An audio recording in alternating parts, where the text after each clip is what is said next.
So, hello guys.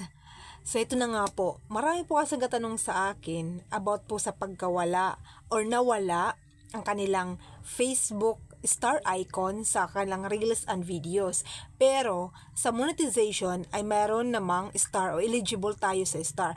So, ito lang po yung ginawa ko. Wala na pong paligoy-ligoy. Ito lang po yung ginawa ko. In-update ko sa Play Store ang aking Facebook applications, and after that, hindi ko pa rin makita na nakalagay yung star icon sa aking reels and videos. At yung last na ginawa ko lang ay nagpunta agad ako sa help and support kay Meta, report a problem, and then dun mo ilalagay yung concern mo about sa iyong Facebook reels and videos about sa star icon.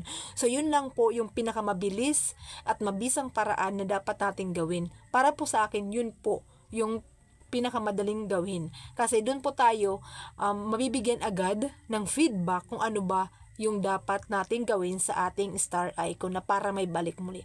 So, yun lang po ang aking may sasuggest po sa inyo. Sana po nakatulong po sa inyo ang aking kasagutan hinggil sa pagbalik muli ng star icon sa ating Facebook.